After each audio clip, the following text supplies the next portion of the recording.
지금부터 7일이면 내가 40주야를 땅에 비를 내려 내가 지은 모든 생물을 지면에서 쓸어버리리라. 노아가 여호와께서 자기에게 명하신 대로 다 준행하였더라. 홍수가 땅에 있을 때에 노아가 600세라. 노아는 아들들과 아내와 며느리들과 함께 홍수를 피하여 방주에 들어갔고 정결한 짐승과 부정한 짐승과 새와 땅에 기는 모든 것은 하나님이 노아에게 명하신 대로 암수 둘씩 노아에게 나와 방주로 들어갔으며 7일 후에 홍수가 땅에 덮이니 노아가 600세 되던 해에 둘째 달 곧 그 달 11의 날이라. 그날에 큰 기쁨의 샘들이 터지며 하늘의 창문들이 열려 40주야를 비가 땅에 쏟아졌더라. 곧 그날에 노아와 그의 아들 셈, 함, 야벳과 노아의 아내와 세 며느리가 다 방주로 들어갔고 그들과 모든 들짐승이 그 종류대로 모든 가축이 그 종류대로 땅에 기는 그 모든 것이 그 종류대로 모든 새가 그 종류대로 무릇 생명의 기운이 있는 육체가 둘씩 노아에게 나와 방주로 들어갔으며 들어간 것들은 모든 것의 암수라. 하나님이 그에게 명령하신 대로 들어가매 여호와께서 그를 들여보내고 문을 닫으시니라. 홍수가 땅에 40일 동안 계속된지라. 물이 많아져 방주가 땅에서 떠올랐고 물이 더 많아져 땅에 넘침에 방주가 물 위에 떠다녔으며 물이 땅에 더욱 넘침에 천하의 높은 산이 다 잠겼더니 물이 불어서 15규빗이나 오르니 산들이 잠긴지라. 땅 위에 움직이는 생물이 다 죽었으니 곧 새와 가축과 들짐승과 땅에 기는 모든 것과 모든 사람이라. 육지에서 그 코에 생명의 기운에 숨이 있는 것은 다 죽었더라. 지면의 모든 생물을 쓸어버리시니 곧 사람과 가축과 기는 것과 공중의 새까지라. 이들은 땅에서 쓸어버림을 당하였으되 오직 노아와 그와 함께 방주에 있던 자들만 남았더라. 아멘. 오늘은 그런 예배를 좀 드리고 싶어요. 여러분들의 감정, 그러니까 풍부한 여러분의 감성을 최대한 발휘해 가지고 한번 느껴봤으면 좋겠어요. 그래서 특별한 예배라고 하는 거예요. 설교의 서론을 그렇게 시작하고 싶은 거예요. 어떻게 하냐 그러면 여러분이 눈을 감으시고 최대한 감정을 끌어올리시되 한 사건을 염두에 두시면서 그리 한번 쏙 들어가 보십시오. 이 시간에는 여러분들이 눈을 감고 자도 상관이 없습니다. 제가 못 보니까.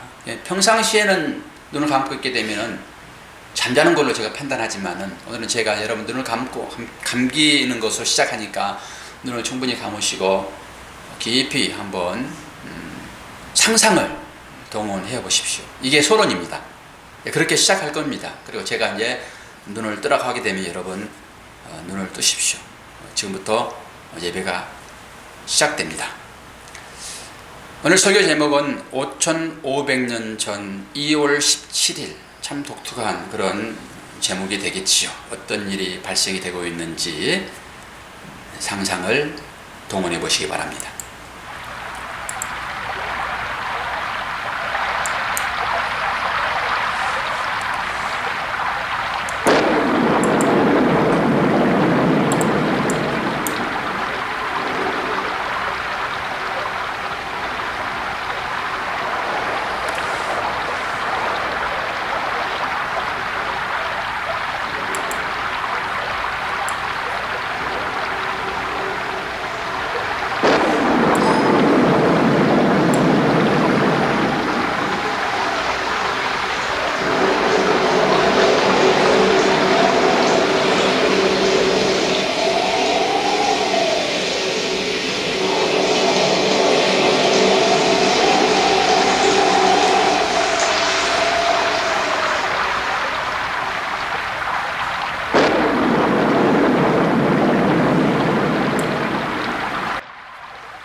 때는 지금으로부터 5500년 전 2월 17일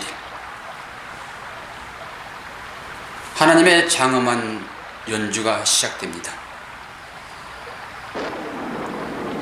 다들 잠들어 있는 저녁에 하늘의 작은 창들이 열리고 가느다란 비가 내리기 시작하더니 장대비가 되어 내리고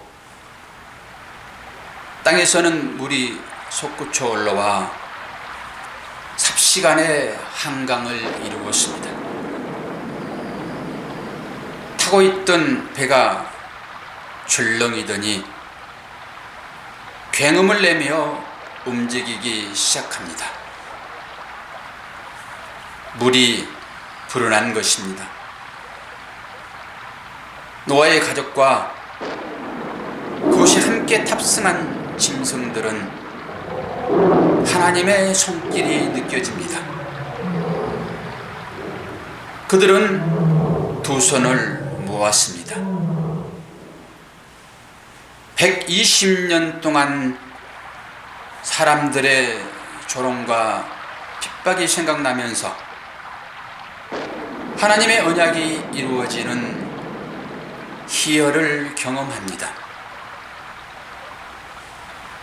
노아는 곁에 있던 아내의 손을 꼭 잡습니다. 그동안의 일들이 주마등처럼 스쳐 지나갑니다. 그 부드러운 손길을 통하여서 두 사람은 서로 말을 합니다. 자녀들은 아버지를 지그시 바라봅니다. 이제서야 아버지께서 왜 그렇게 하셨는지 알 것 같습니다. 배는 바람이 부는 대로 물결이 움직이는 대로 자유로이 항해를 시작합니다. 그러는 사이 하나님은 배에 타고 있는 겨울잠을 자는 짐승들에게 잠을 자도록 명령하십니다. 그들은 이제 평안하게 잠을 잘 것입니다. 노아가 그들을 흔들어 깨울 때까지 150일 동안 잠을 잘 것입니다. 얼마의 시간이 흘렀습니다. 갑자기 배를 두드리는 소리가 배 안에 가득히 울려 퍼집니다. 여기저기서 배를 붙잡고 살려주세요, 살려주세요를 외쳐댑니다. 노아는 그들을 살리기 위하여 소리만 쪽으로 다가갑니다. 그들이 노아의 움직임을 간파하고 자신들의 우매함을 용서해달라며 제발 목숨만 살려달라고 애원합니다. 많은 사람들 소리 가운데 노아의 귀에 낯익은 소리가 있습니다. 그러나 노아는 어쩔 수가 없습니다. 안에서는 문을 열 수가 없기 때문입니다. 안타까운 시간이 흘렀습니다. 아우성치는 사람들의 소리가 점점 멀어져 갑니다. 노아는 하늘을 향하여 기도를 드립니다. 하나님, 저들의 죄를 용서하소서. 그리고 모든 것은 끝났습니다. 세상은 조용하기만 합니다. 노아의 배만 초자연적인 힘에 이끌려 산에 당도합니다. 온 세상에 살아있는 모든 것이 죽고 오직 방주에 타고 있던 노아의 식구와 노아로부터 나온 짐승들만 다시 살아가게 됩니다. 잠들어 있던 짐승들이 노아의 다정히 부르는 소리에 잠을 깹니다. 이 땅의 종말은 이런 방법으로 진행될 것이라는 얘기입니다. 귀 있는 자는 들으시기 바랍니다.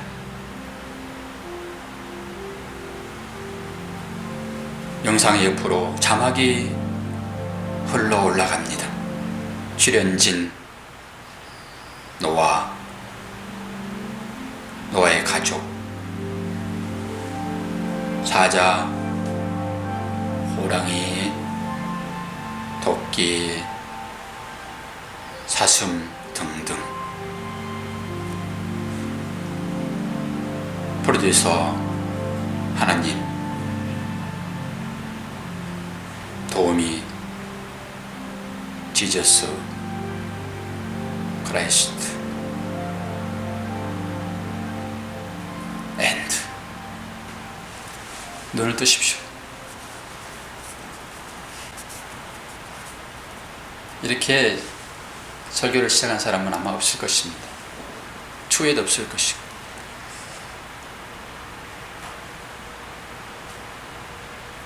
정말로 이 말씀 준비하면서 이 시대가 딱 노아의 시대와 너무나도 닮았다, 이런 생각을 해보면서 우리가 방주에 타 있다라고 하는 것은 너무나도 귀한 일들이고, 어떻게 우리가 이 방주에 타고 있으며 영원한 하나님 나라에 가게 될 것인가. 그러나 우리가 살고 있는 이 시대는 지붕이 덮어지지 않는 그런 방주입니다. 완성될 하나님 나라는 방주가 덮여 있어 가지고 다시는 저주의 물이 부어지지 않지요. 그러나 우리가 타고 있는 이 방주는 지붕이 없는 방주입니다. 가끔 풍랑을 통해 가지고 저주의 바닷물이 배 안에 들어오기도 합니다. 그때 여러분 열심히 물을 퍼넘겨야 됩니다. 그리고 그 저주의 물에 빠져 헤매며 살려달라고 아성치는 우리의 형제들, 여러분 손 내밀어서 살려내야 됩니다. 그 당시 노아의 방주에는 방법이 없었지만 지금 우리는 할 수 있습니다. 외치는 그들의 손길을 예민하지 마시고, 여러분 힘들더라도 손 내밀어서 그들을 구원해 내야 됩니다. 오늘 설교는 이렇게 시작하면서 비하인드 스토리, 이게 오늘 본문입니다. 이 뒤 부분, 이 말씀이 오늘 제가 서론으로 이렇게 낭송해 드렸던 그 부분이 완결편이고, 비하인드 스토리가 어떤 것인지 제가 한 절 한 절 따져가면서 여러분들의 그 이해를 돕도록 하겠습니다. 과연 여러분들이 상상했던 그것이 오늘 말씀과 어떤 연관이 있는지, 과연 맞는 상상이었는지를 말씀을 통해서 확인해 보도록 하겠습니다. 그리고 이 본문에서 말씀하고 있는 단어와 구조들을 보면서 어떤 영적인 의미가 있는지 한번 깊이 있게 살펴보도록 하자고요. 오늘 읽어드리는 않았지만은 6장 22절을 보게 되면은 노아가 그와 같이 하여 하나님이 자기에게 명하신 대로 다 준행하였더라. 다 준행하였더라. 이 말 여러분 기억하셔야 됩니다. 믿음은 행동이 수반되는 것을 말합니다. 하나님의 말씀에 순종한 노아잖아요. 이것을 7장 1절에 보게 되면은 이 시대에서 내가 내 앞에 어려움을 보았음이라. 누구를 보고 하는 소리입니까? 노아를 보고 하는 소리입니다. 뭘 어렵다고 얘기를 하고 있지요? 행위요. 말씀에 순종하는 그 행위를 하나님은 어려운 자다라고 인정을 해준다, 이런 것이지요. 그러면서 2, 3절을 보게 되면은 모든 정결한 짐승, 부정한 짐승을 태우라고 말씀하십니다. 왜 지난번에 이 부정한 짐승을 진멸해버리면 되는 것이지 왜 태우라고 했을까? 여기에 대한 설명은 충분히 해드렸습니다. 다른 각도로 저는 또 이 말씀을 해석해 보자라고 하는 것이죠. 하나님은 처음 창조의 방법대로 하시지 않겠다라고 하는 것입니다. 에덴 동산에서 처음 첫날에서 이른 날까지의 그 창조를 다시는 반복하지 않겠다라고 하는 의미가 여기에 담겨 있습니다. 어떤 것입니까? 있는 것을 가지고 연장해 가시겠다라고 하는 것입니다. 그래서 성경은 해 아래 새 것이 없다 이렇게 얘기를 하는 것이죠. 하나님은 기존의 질서를 무시하고 역사를 운행하시지 않으십니다. 그러니까 뭐 새로운 것으로 내가 하나님 기쁘게 해드려야지 이렇게 생각하면 안 된다라고 하는 거예요. 이렇게 예를 들 수 있지요. 우리는 그렇게 가끔 기도하죠. 하나님, 이번 것만 성사해 주게 되면은 제가 하나님을 향하여서 헌신하겠습니다. 이런 기도 옛날에 많이 했잖아요. 절대절명에 달하게 되면은 그 기도를 할 수밖에 없어요. 사람들은 좀 여유가 있게 되면은 뭐 안 들어줘도 되고 들어줘도 되고 이럴 때는 그런 기도가 잘 안 나와요. 그런데 정말로 이거 하지 않게 되면은 이것 내가 성사시키지 않게 되면은 회사가 부도가 난다든지 이럴 경우에는 하나님 제발 부탁합니다. 이거 한 건만 해결해 주시면은 내가 내 인생을 하나님께 바치겠습니다. 이렇게 얘기한다고요. 시간이고 건강이고 물질입니다. 근데 하나님은 그렇게는 안 하신다. 이걸 얘기하고 싶으신 거예요. 새로운 걸 다시 만들어서 이렇게 세상을 운행하지 않겠다. 이 의미가 여기에 들어있습니다. 오늘 이 얘기는 전부 제 나름대로 해석의 방법이니까 여러분들 생각을 한번 해보십시오. 하나님은 그래서 하나님께서 행동으로 드러나는 것을 의라고 여겨주시는데 하나님 뭘 주시면 그거 가지고 내가 뭘 하겠다 이렇게 이걸 받지 않으신다고요. 다른 창조를 통해서 하신 것이 아니라 지금 있는 그것으로 하나님은 일하시겠다라고 하시는데 하나님은 어떤 걸 통해서 의롭다 여기시냐? 내가 가지고 있는 이것이요. 지금 현재 내가 가지고 있는 이걸 통해서 행함으로 드러내는 이걸 보겠다라고 하는 것입니다. 이거 뭐겠습니까? 물질도 마찬가지고 건강도 마찬가지고 재능도 마찬가지예요. 병상에 누워있는 사람이 기도하기를 하나님 이 병만 꼭 치료해 주시게 되면은 내가 이제 이후로는 나의 건강을 하나님께 드리겠습니다. 이렇게 보통 기도하잖아요. 하나님은 그렇게 안 하시겠다라고 하는 것입니다. 물론 치료해 주시죠. 그러나 치료해 주신 것으로 하나님 안 하신다 이런 것입니다. 뭐냐고요? 거기에서 네가 최선을 다해. 거기에서 나의 일을 해. 병상에서 침대에서 누워서 나의 일을 해. 그것이 나에게 영광을 돌리는 것이야. 저는 이렇게 해석을 했습니다. 그래서 해 아래 새 것은 없다. 하나님이 부정한 짐승, 정결한 짐승을 굳이 태우는 이유는 바로 그런 것이. 하나님은 찾아오시는 하나님. 이해하시죠? 찾아오시는 하나님. 4절입니다. 지금부터 7일이면 내가 40주야를 땅에 비를 내려 지은 모든 생물을 지면에서 쓸어버리리라. 이 말씀 여러분 기억하셔야 됩니다. 그리고 5절로 넘어갑니다. 5절에 다시 한번 노아가 하나님께서 명령하신 대로 다 준행하였더라. 이게 제가 초반에 설교를 시작하면서 6장 22절에 했던 그 말이 다시 나옵니다. 하나님은 하나님이 의롭다고 인정하는 사람들을 하나님의 말씀에 순종하는 사람들이에요. 어떻게 순종하는 자? 다 순종하는 자. 다 준행하였더라. 그러니까 내 생각으로 구분하여 이것은 옳으니까 이것은 하고 이것은 세상 사람들도 별로 싫어해. 토론을 붙여보세요. 이건 다 싫어할 것입니다. 그리고 이것은 빼고 이런 게 아닙니다. 하나님께서 하라고 한 그 모든 것들을 다 준행했을 때 노아의 방주 사건이 바로 그런 것이다 라고 하는 것이죠. 그러면서 6절로 한번 넘어가 볼까요? 홍수가 땅에 있을 때 노아가 몇 세라고 얘기를 지금 하고 있습니까? 600세. 그러면은 600세 하게 되면 여러분 생각하셔야 되잖아요. 600세. 그러면 그것을 생각하면서 어떤 인물과 대조를 시켜봐야 돼요. 누구를 생각해야 돼요? 무두셀라를 생각하셔야 돼요. 무두셀라의 별명은 뭐였습니까? 이가 죽으면 심판이 임하리라 이런 거잖아요.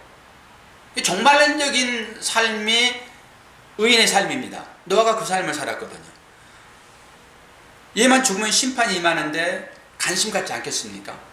곧번만 걸려도 이거 죽지 않겠는가라고 걱정하게 했겠죠. 그래도 나갔다가 집에만 돌아오지 않았더라도 이게 심각했겠죠. 이런 삶이에요. 이게 의인의 삶입니다. 이게 노아의 삶이었어요. 무두셀라가 죽으니까 심판이 임하는데 그게 600세였더라. 성경은 다른 얘기를 안 하고 있으니까 우리가 이런 의미를 찾아가면서 은혜를 나눠야 되겠죠. 7절 9절 오늘 한 절 한 절 다 봅니다. 어떻게 됩니까? 하나님이 노아에게 명령하신 대로 암수 둘씩 어떻게 됩니까? 노아에게 나와 방주에 들어갑니다. 노아에게 나와 방주에 들어갑니다. 저는 이 말이 무슨 말인가 한참 고민했습니다. 어떻게 노아에서 나오나 짐승들이 우리들에게선 자녀가 나오잖아요. 노아에게서 짐승이 나오더라고요. 이게 묵상을 해봤죠. 그런데 15절에도 똑같은 내용이 나옵니다. 거기도 노아에게 나와 이렇게 얘기를 하고 있습니다. 이게 무슨 말이겠어요? 모든 짐승이 다 노아에게 나왔다 이런 거잖아요. 아무리 생각해도 노아가 난 건 아닌데 이 의미를 생각해 보니까 이 소유가 이 모든 짐승들이 노아의 소유로구나 이렇게 생각했습니다. 그러면 이 말이 무슨 말인지 이해가 되어지더라고요. 어떻게 생각해 봤을까요? 노아가 방주로 짐승들을 태우고 했을 때 노아가 일일이 찾아가 가지고 그들을 뿔을 잡고 왔을까요? 안 그러면은 손을 잡고 이끌었을까요? 목에다 줄을 걸어서 이렇게 불렀을까요? 그건 육지에 사는 짐승들은 그렇게 할 수 있다 생각해요. 새는 어떻게 해요? 오늘도 보니까 새도 나오는데. 그런데 이 모든 것들이 노아에서 나왔다 이렇게 하잖아요. 그래서 방주에 들어갔다 이렇게 하거든요. 그 마지막에는 이제 방주에서 나올 때 그들이 노아에서 또 나와요. 그것은 노아의 명령하에 이들이 다 있었다라고 하는 것을 단증하고 있죠. 노아가 한마디 하게 되면은 이 짐승들이 다 들었다라고 하는 거예요. 상당히 멀리 있는 짐승들도 영적인 교감이 노아와 있었다 이렇게 생각할 수밖에 없죠. 텔레파시라는 게 있잖아요. 노아가 무슨 야 얘들아 다 나와라 이렇게 얘기했을까요? 아니에요. 생각으로 부르니까 그들이 왔습니다. 저 멀리 마실 나갔던 날짐승들도 노아가 생각하니까 그들이 다 왔다라고 하는 것입니다. 이 지진이 일어나는 징조를 어떤 동물이 제일 먼저 아십니까? 쥐들이 제일 잘 압니다. 쥐들이. 그 쥐들이 이동하는 걸 보게 되면은 이 땅에 진동이 있을 것이다 추측해도 맞아요. 여러분 주위에 혹시 쥐들이 때를 지어서 몰려가게 되면은 같이 따라가십시오. 쥐들이 가는 곳에 도착하면 삽니다. 대부분 다 그렇다고 얘기를 하더라고요. 그거 과학적이랍니다. 그게. 통한다라고 하는 거예요. 여러분 사람 앞에 지나갈 때 여러분 실험 한번 해보십시오. 저는 가끔 실험하거든요. 아주 쏘봅니다. 뒤통수에다 눈총을 확 쏩니다. 그러면 똑바로 가던 사람이 확 뒤를 돌아봅니다. 꼭 한번 해보십시오. 그리고 제 말이 틀린지 맞은지를. 근데 그게 가끔 있는 일이지 쏠 때만 나타나지 않아요. 여러분이 성령이 충만하게 되면 바로 볼 거예요. 우리도 가끔 느끼잖아요. 누가 나를 주시한 것처럼. 제가 봐서 느낍니까? 이건 뭘 얘기해요? 같은 얘기예요. 우리는 영적인 관계에 있는 사람들이잖아요. 그렇기 때문에 생각들 이게 텔레파시예요. 텔레파시는 과학적으로 증명이 되잖아요. 이런 의미로 노아가 그 짐승들을 다 불렀다라고 하는 거예요. 그건 뭘 의미해요? 너는 내 소유야 이거예요. 내 소유야. 그러면은 내 소유가 확인되는 장면이 창세기에 한번 나와요. 언제 나올까요? 아담이 짐승들의 이름 지을 때예요. 이름을 짓는다라고 하는 것은 이것은 내 소유야 이런 것이잖아요. 아니 피조된 자가 자기 이름을 스스로 짓습니까? 내가 나와가지고 나는 박도수야 이럽니까? 그리고 작가가 어떤 작품을 만들어 놓고 딱 만들어 놨더니 그 작품이 나는 아무리 봐도 이런 이름을 지어야 돼 라고 작품이 자기 이름을 짓습니까? 작가가 이름을 지어준 것입니다. 동물의 이름을 지었다라고 하는 것은 이것은 내 소유다라고 하는 것을 얘기하고 있다. 저는 이게 맞다고 생각하거든요. 그러니까 지금 노아에게서 짐승들이 나왔다. 이것은 그 아담이 처음에 짐승들에게 이름을 지어줄 때 그 이름하고 의미가 같다 이런 것입니다. 소유가 되었더라라고 하는 것이죠. 그래서 이름은 중요해요. 이름을 마음대로 바꿀 수 없습니다. 내 이름이 싫다 해가지고 마음대로 바꿀 수 없어요. 그러니까 여러분들의 이름은 하나로 이름이 딱 지어져 있거든요. 어떤 이름이 지어진지 아십니까? 여러분들에게? 송도요. 거룩한 물이 다 송도입니다. 우리는. 근데 이 이름은 누가 지어준 거예요? 하나님이 지어주는 거예요. 여러분 스스로 이 이름을 바꿀 수가 없어요. 이름을 바꿔버리는 것은 어떤 것입니까? 지어준 자와 관계 단절을 의미하는 거예요. 그래서 부모님이 생전에 자기 이름 바꿀 수 없어요. 그건 부모님이 의미를 가지고 이름을 지어줬기 때문에 바꾸면 안 돼요. 그러나 사회 통념상 이 이름이 정말로 나의 어떤 삶에 지장이 주어졌을 때는 부모님과 상의하여 이름을 바꿀 수 있어요. 그럴 때는 문제가 안 돼요. 그런데 일반적인 자기 욕심에 따라서 내 이름을 바꿔버리면은 저는 부모님을 무시하는 행위라고 생각을 합니다. 우리 성도의 이름이 지어져 있잖아요. 그런데 이 성도의 삶을 제대로 살지 않게 되면은 이름을 바꾼 거나 마찬가지로 생각되어지는 거예요. 하나님 관계없는 자의 삶을 살아버리게 되는 것이죠. 이름은 이렇게 중요하다. 즉 노아가 지금 노아에게서 나왔더라라고 하는 그 말은 아담이 이름을 지어준 거나 같은 그런 상황적 논리로 해석해도 무리가 없겠다. 그리고 10절을 봅니다. 7일 이후에 홍수가 땅에 덮이니 제가 이게 궁금했어요. 아니 120년 동안 방주를 지었잖아요. 그리고 짐승을 전부 텔레파시로 불러서 다 들어가게 하고 하나님이 바깥에서 문을 딱 닫아주잖아요. 그러면 자리가 좀 정리되게 되면은 어때요? 비가 내려와야 되잖아요. 근데 오늘 비가 내릴까? 안 내려와요. 내일 비가 내릴까? 안 내려와요. 사흘, 나흘, 닷새, 엿새 안 내려와요. 일주일만 비가 내리는 거예요. 그러니까 우리의 생각과 하나님 생각은 다르다라고 하는 것이죠. 우리는 늘 그렇게 생각하죠. 뭔가 해놓고 하나님 빨리 답을 주세요. 아니 들을 미뤘으면 바로 그 다음날 정도는 그래도 비가 와야 되잖아요. 그런데 왜 일주일을 기다려요? 그런데 오늘 4절에 답이 있더라고요. 4절 한번 읽어보십시오.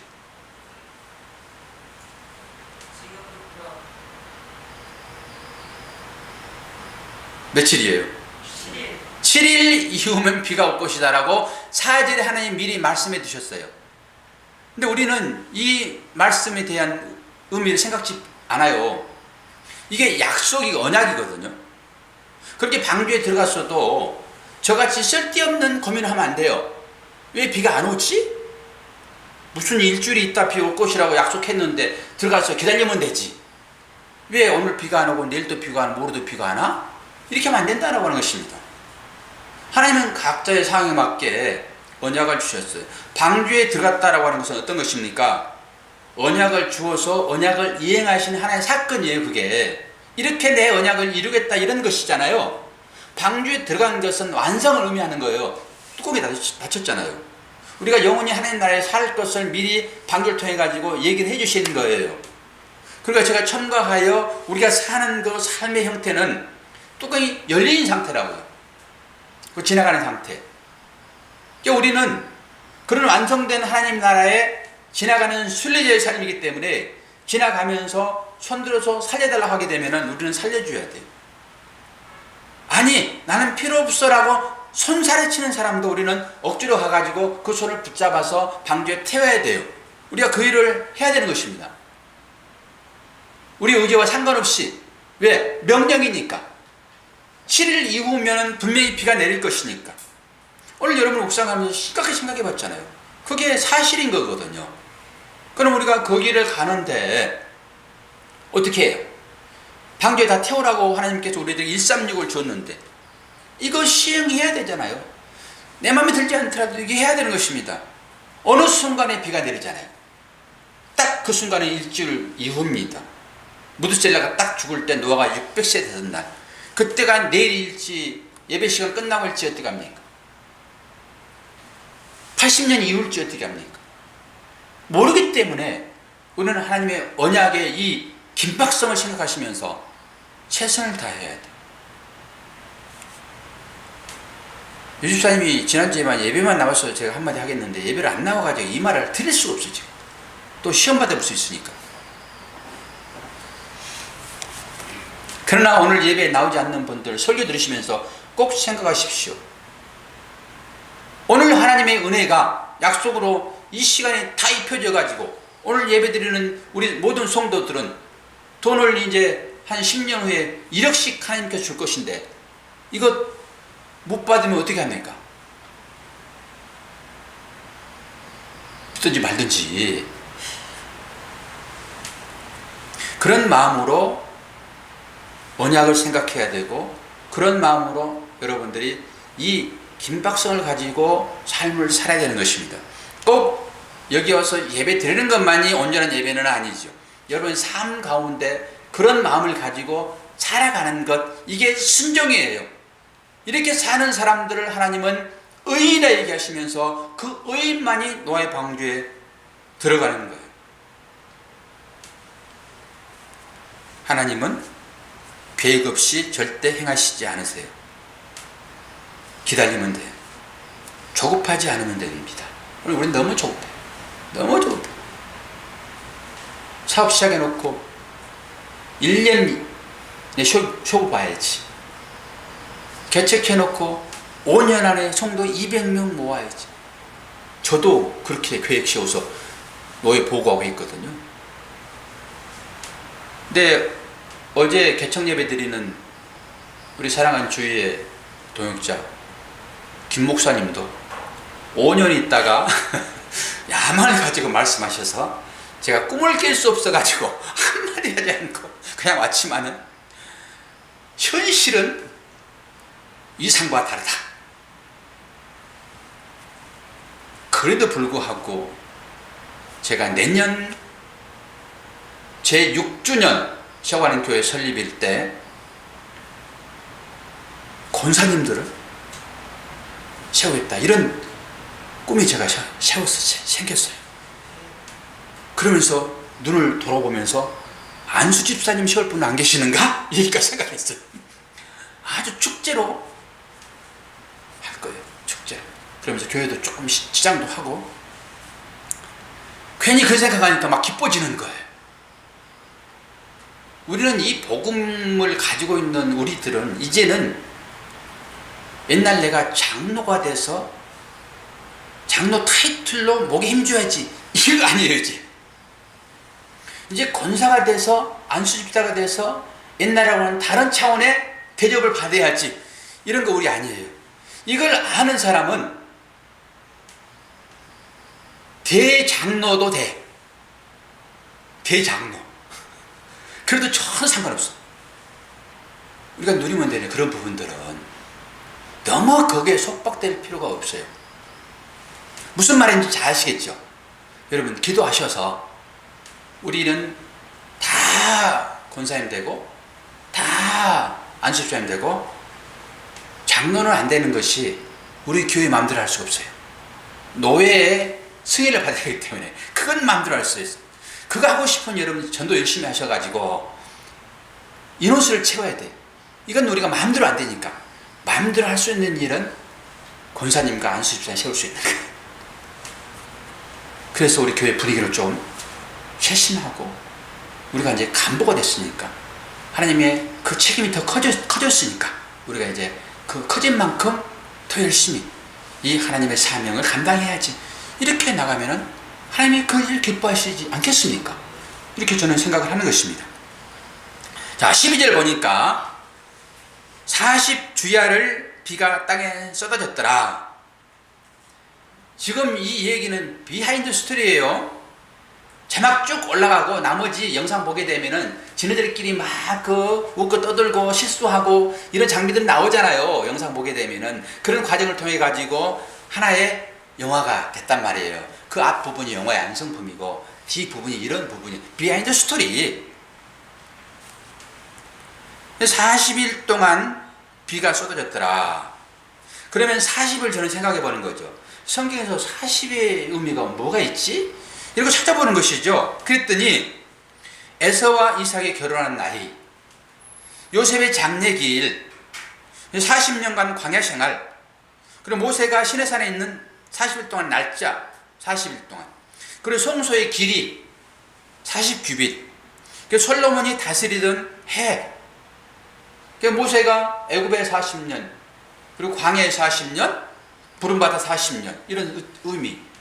그리고 나머지 예수님께서 40일 동안 금식기도 하는 것. 40이 숫자가 다양하잖아요. 성경의 숫자는 정말 중요한 의미가 있습니다. 그런데 이걸 깊이 따지고 들어가 보게 되면 전부 하나로 연결되어져요.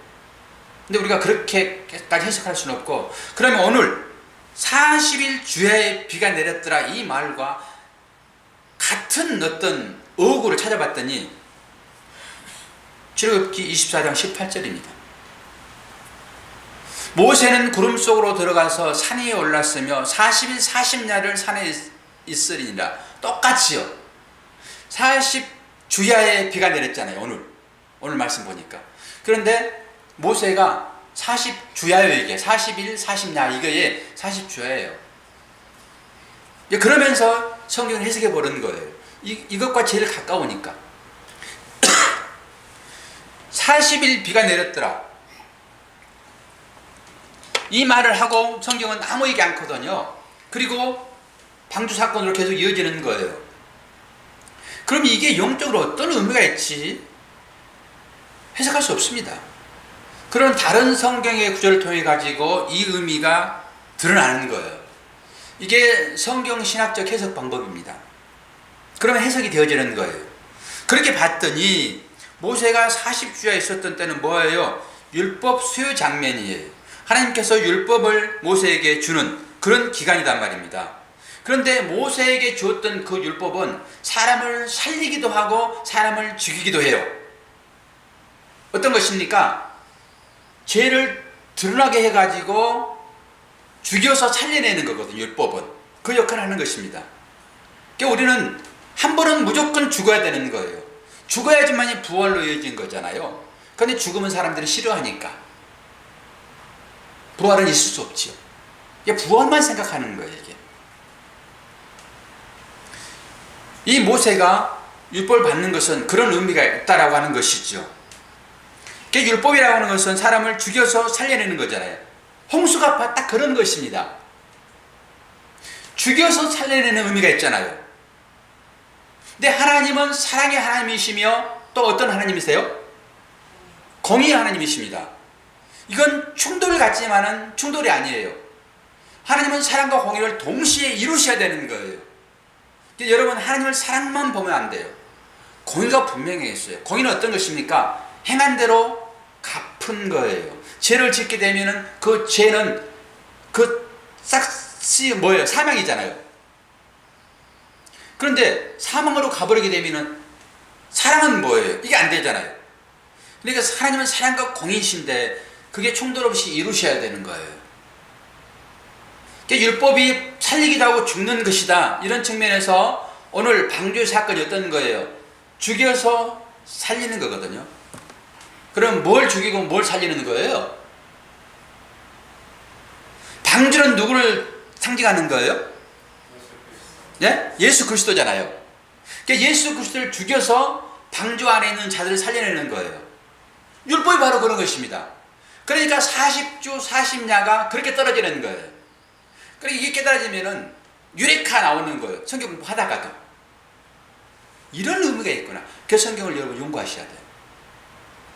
여러분 성경 연구 않더라도 연구하여 설교하는 이거라도 들으셔야 돼요. 그렇게라도 하셔야 한단 말입니다. 사실 의미가 다양해서 풀어내면 다 이어져요. 그러나 오늘 본문과 문맥이 같은 걸 찾아가지고 연구해 봤더니 그런 의미가 너무 선명하게 드러나는 거예요.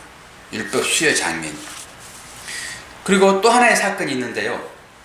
가나안의 탐지 사건이에요. 저는 두 가지 의미만 한번 해석을 해봤어요. 가나안 탐지 사건도 어떤 것입니까? 그들의 불신앙 때문에 40년 광야 생활을 하잖아요. 40일 동안 탐지를 하고 돌아와서 불신앙의 고백을 해버리거든요. 그러니까 성경은 그것 때문에 너희들이 40년간 광야 생활을 할 것이다 라고 얘기를 하고 있어요. 뭐라고요? 불신앙 때문이다. 성경은 그걸 증명을 해요. 물론 그게 맞는 얘기입니다. 그래서 저는 다른 각도로 그걸 보자라고 하는 것입니다. 다른 각도로. 제가 늘 한 각도를 만들어 놓고 해석하는 방법이 하나가 있어요. 그게 이제 이 얘기입니다. 신명기 8장으로 가가지고 이 말을 다시 한번 분석해 봐야 돼요. 제 주장이 옳은지 여러분들 판단하셔서 취할 것만 취하시면 되는 것입니다. 신명기 8장 13절. 과연 그런가? 과연 그들의 불신앙 때문에 그들이 40일간 탐지하는 사건을 연장하여 40년으로 못을 박았는가? 그게 맞아요.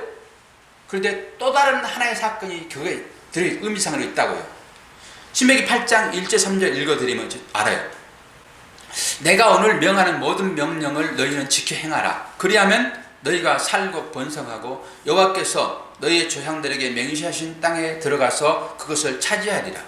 내 하나님 여호와께서 이 40년 동안에 내게 광야길을 걷게 하신 것을 기억하라. 이는 너를 낮추시며 너를 시험하사 내 마음이 어떠한지 그 명령을 지키는지 지키지 않는지 알려 하심이라.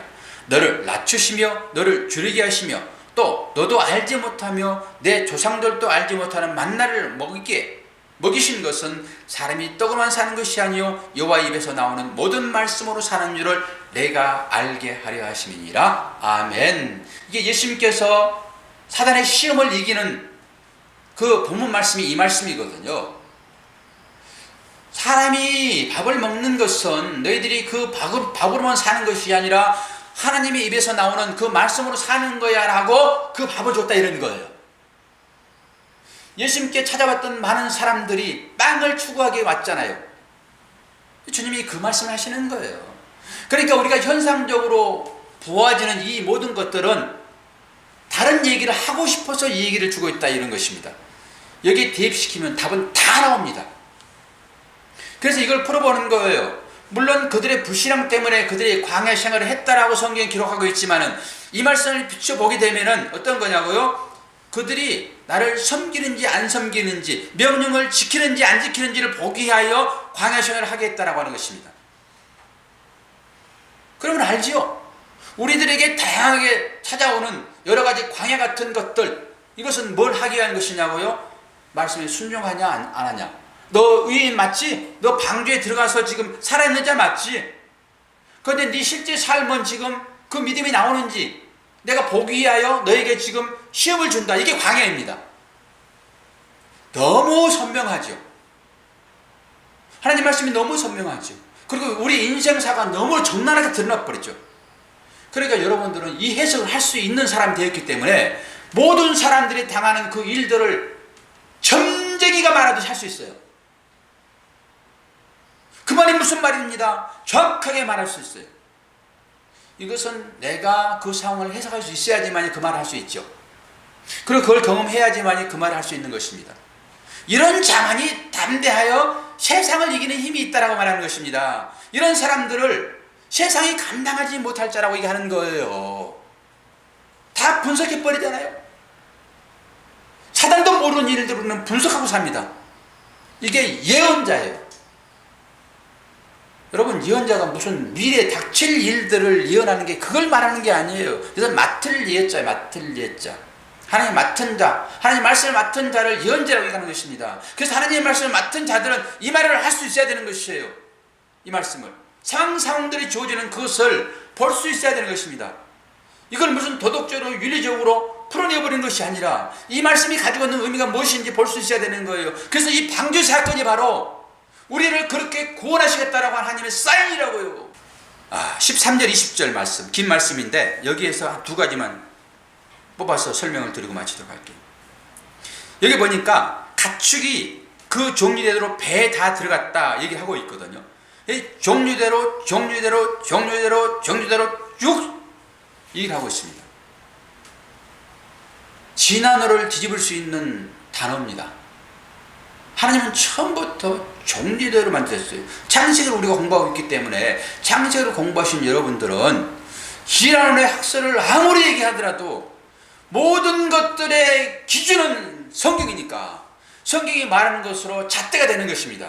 이 잣대로 그들의 모든 잘못된 그 소라들, 그 증명들을 다 무시해버릴 수 있어요. 어떻게? 하나님께서 보아라, 종류대로 종대로 처음부터 만들었다. 종의 기운 아시잖아요.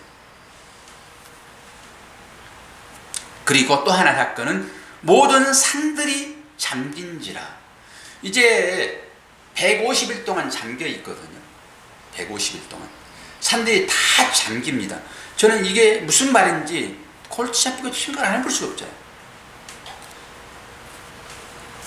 근데 성경에서는 산을 어떻게 의미하냐 그러면은 성전을 대부분 의미해요. 성전. 그리고 산은 또 힘을 상징하기도 해요. 그러면 성전, 그러니까 3단론법으로 풀어내야 돼요. 그냥 바로 안 풀어지면 성경은 감춰있기 때문에 3단론법 풀어야지만 딱 답이 나와요. 그러면 산은 뭐냐? 성전이다.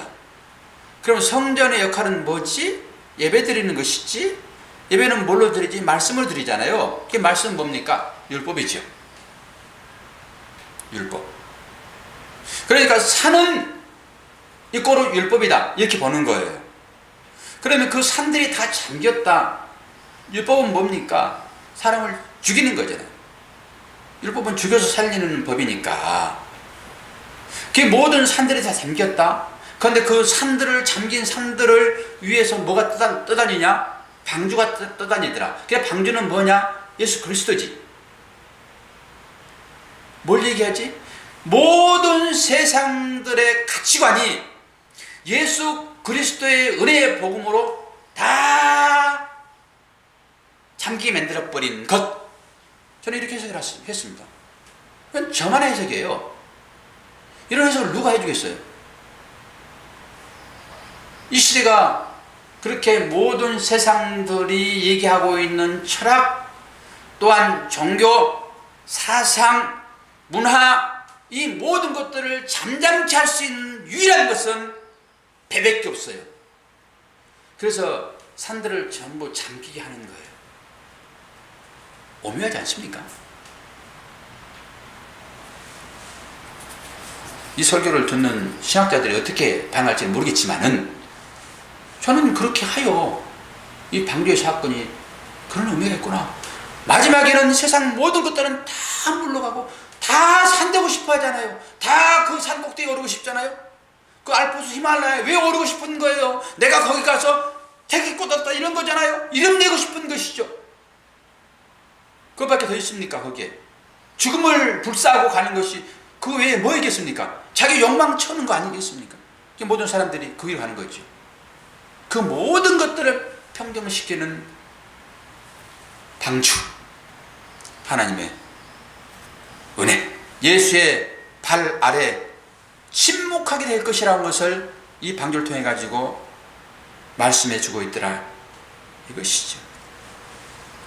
그런데 그것이 신약 어디에서 증명이 될까요? 이렇게 찾아 들어가셔야 돼요. 이게 성경 신약이라니까요. 그래야 현실로 다가와요. 신약으로 와야지 예수님께서 실제적으로 사역했던 일들이 우리가 이제 아니까. 구약하고는 차이가.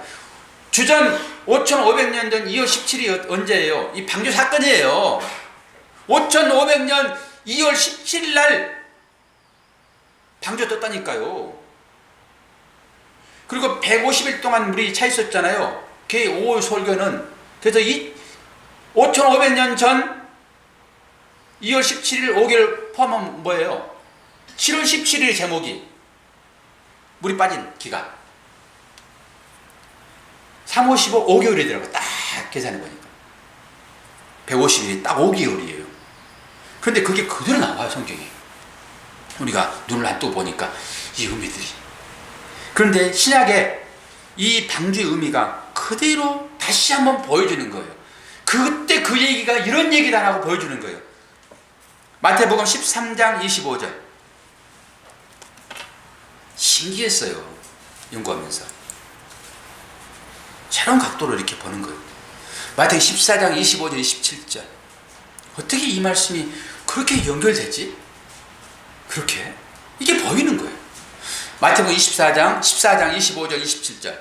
밤 사경에 예수께서 바다 위로 걸어서 제자들에게 오시니 제자들이 그 바다 위로 걸어오심을 보고 놀라 유령이라 하며 무서워서 소리지는 것을 예수께서 즉시 일러가라 하되 안심하라 내니 두려워 말라. 이렇게 여러분들이 뽑아내려고 하면은 성경을 많이 읽으셔야 돼요.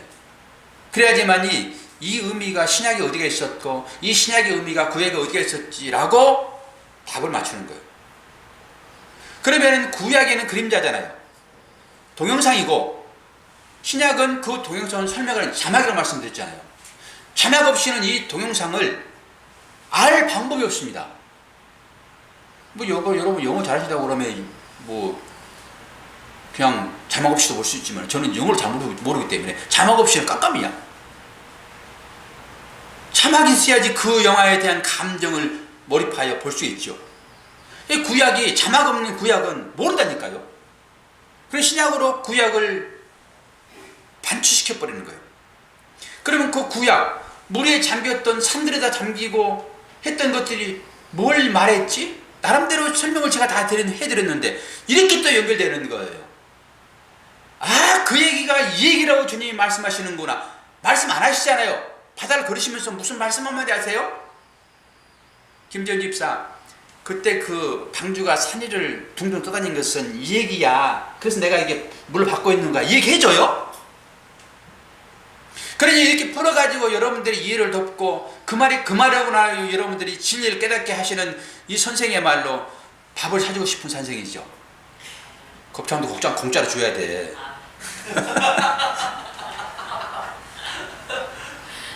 오늘 안 그래요. 고마우면 뭔가 주고 싶잖아요.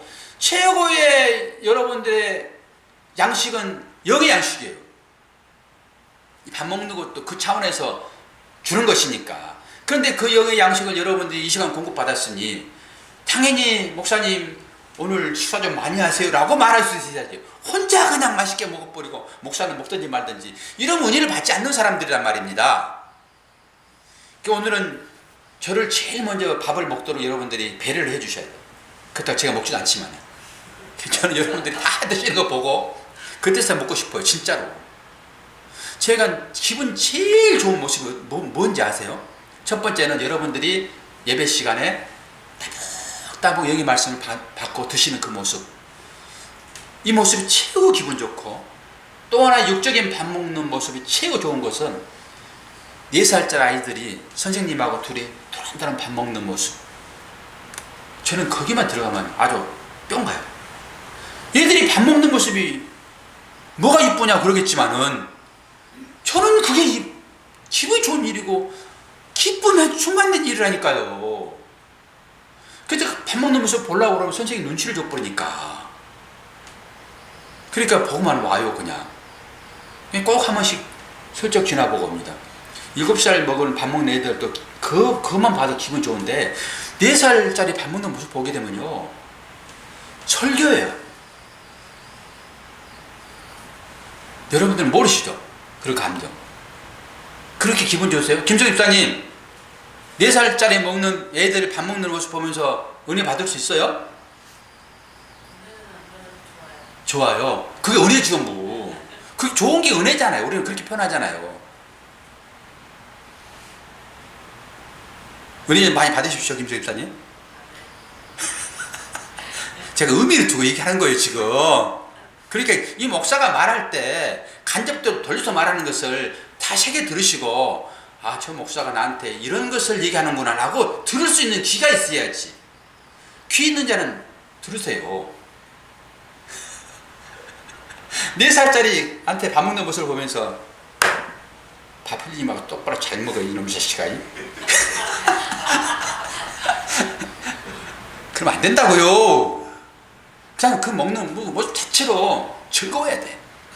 하나님이 우리를 맨날 지적질했으면은 하나님 꼴도 보실 거예요. 천국에 뭐하러 가? 자꾸 잔소리 전하는 그 영감 보러 뭐하러 가 천국에? 이거 살아야지. 근데 우리가 천국에 가고 싶은 것은 내가 어떤 일 했어도 늘 칭찬해주고 가끔 해초리들어 때리긴 했지만은 그 사랑인 줄 아니까 거기 가는 거지. 그게 가슴이 안 아팠으니까.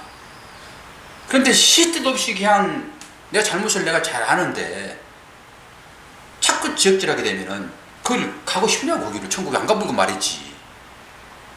오늘 제 딸이 안 오길래 아 시집 가려고 많이 힘들었나 보다 그런 마음이 막 들어오는 거예요.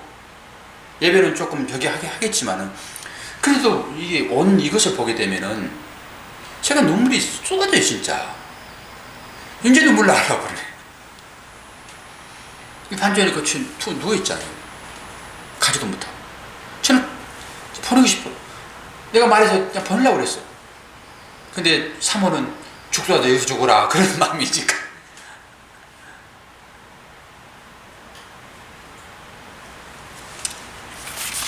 오늘 이 설교의 말씀들이 여러분 심령 가운데 어떤 방법이든지 하나님 은혜로 잘 새겨지기를 바라요. 우리가 방주에 있다라고 하는 것은 이건 행운 중의 행운입니다. 우리가 뭘 잘해서 하나님 지적질하기 시작하면은 우리는 먹는 바를 몰라요. 그럼에도 불구하고 방주에 타있다는 이 사실들은 이걸 하나로 여러분 만족하셔야 돼요. 우리 삶으로 이제 그게 드러나야 되는데 어떻게 해야 돼요? 뚜껑 열린 방주 타고 있어 우리가. 그러니까 그 물이 조지의 물이라는 거 알게 된 우리들은 이제는 손님이라서 그들을 방주로 태워 올려야 돼요. 그리고 가끔 풍랑 쳐가지고 그 조주의 물이 우리 삶 가운데 이렇게 부어지잖아요. 그럼 자꾸 퍼내야 돼요. 이런 다양한 해석들을 여러분들이 스스로 하셔서 삶으로 이거 믿음으로 여러분들이 열매로 나타내야 되는 거예요. 목사는 원리적인 부분만 설교하고 많은 것이지 여러분 개인 사생활 한 사람 한 사람 하나님과의 개인적인 관계인데 어떻게 목사가 알아요? 그 원리적인 부분만 얘기해드리고 나머지 여러분 스스로 다 하시는 거예요. 기도하겠습니다. 하나님 아버지, 오늘 또 너의 방송을 통하여서 하나님 은혜가 어떻게 입혀지는지를 살펴보았습니다. 다양하게 들려지는 이 하나님 메시지가 우리의 삶으로 발휘되게 하시고 그것이 믿음의 열매로 나타날 수 있도록 도와주시옵소서. 그래 네가 내 말씀에 순종하였으니 의로운 자다 주여. 그런 시기된 자들의 삶이 우리 삶 가운데 나타나기를 소망하며 우리 주님 예수 그리스도의 이름으로 기도하옵나이다. 아멘.